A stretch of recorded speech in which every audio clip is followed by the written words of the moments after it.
Hey everybody! Okay, so yesterday I went ahead and announced that I'd be doing daily videos, and I'm not going to not do daily videos. I'm gonna do daily videos. So as you guys might know, I'm a musician. I have been a musician for I'm 25, coming up on 26, and I've been doing this my whole life. So when I say I've been a musician my whole life, I really truly mean it. When I was very young, I learned how to play piano, and then I went from there to guitar, and throughout the years, I've learned how to play every instrument, and I've learned how to do professional recording and mastering and mixing. So today, the topic is music advice. This is going to change every week, but today I'm specifically going to talk about singing. And I'm going to do that because I know there are a lot of people, and a lot of trans guys especially, who are concerned about their voices when they start testosterone.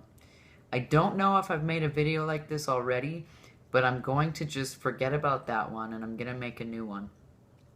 So when I started T, obviously or before I started T, I was worried that I would not have the same vocal range or the same abilities that I did before testosterone, because your vocal cords, they're changing and they're thickening, and sometimes you lose a lot of range, and that's something that you're going to have to accept. The most important thing to know is that before you start testosterone, you need to be talking to your doctor about your vocal cords. You need to be getting them looked at as often as possible, and you need to be starting at a very low dose.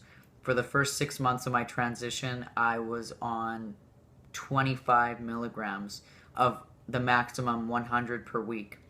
I did that so my vocal cords could thicken slowly. It would give me a more natural sounding voice, and I'd be able to train my voice during that process.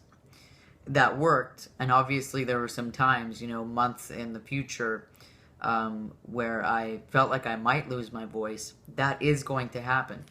For the first 6 months, I was on a quarter of the dose. I went up to 50 after that, and that's when the changes really started. So something that you really, really need to remember is that you are going to have periods of time throughout your transition where your voice, it's going to crack, it's going to sound, it's not going to sound the way you're used to it sounding. It's going to be very different, and you might feel like you're losing your voice, and you might get scared. But do not get scared. Trust me, because you will get it back. Just keep my advice, start low. If you've been on T for a long time and you started on a high dose, the maximum dose, you may have some issues, and I've heard this advice, and I will say it again, it is so true. If you could sing before testosterone, you're going to be able to sing after. It's just as simple as that. Some people have very unique voices, and once you start T, it might take a little bit to get used to your new voice, because you won't be sounding the same as you sounded before. Either way, your vocal cords are thickening, your voice is dropping, you're going through puberty. So, you're going to be going through what a lot of cis male singers go through at their time of puberty. Just be very careful. Do not overdo it. If you overdo it, you're going to ruin it. I'm not going to say you're going to ruin it forever, but you're going to strain your voice. There are going to be some problems. Vocal cords, it's a muscle. You have to train it. And do not forget to keep training it, because if you stop, it's like if you stop working out your muscles, they're going to go back to the way they were before. So if you keep training your voice continuously through your transition, you are going to have a good, solid outcome when your voice does inevitably settle.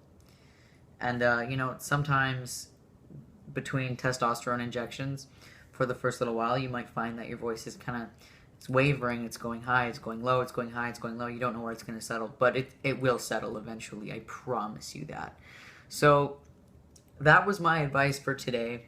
Tomorrow is Queer Life News and Opinions. I'm not exactly sure what I'm going to do for this one, but I will find something for you. Somebody suggested that I talk about my tattoos. I will go into in-depth detail I have quite a few of them, so that might take some time. I will do that on Saturday or Sunday. Saturday's random, Sunday's Q&A. If you have any questions for me, I will give you my email address. You can email me. Right now, this is something really cool. If you subscribe to my website, you will receive a free copy of my entire album, my 2011 pre-transition record, Fighting Kids for Swings. I did not know at the time that I would be transitioning, and pretty much immediately after. So just understand that my voice it's going to be quite a bit different than it is now, because that was before testosterone, before transition. So if you subscribe, I will give you my website. It's just www.parkerhatcher.com. Subscribe there for 1 week. You get the album for free, and you get to keep it forever. It's all digital. And I'm going to link you to my fundraiser. Please continue to share, contribute as much as you can. I'd really like to get on the road. I have a couple shows coming up. If you subscribe again to my website, you will be getting my tour information. And there is a Gibson Les Paul giveaway with my campaign. So don't forget to do that. Thank you for watching. I will see you tomorrow.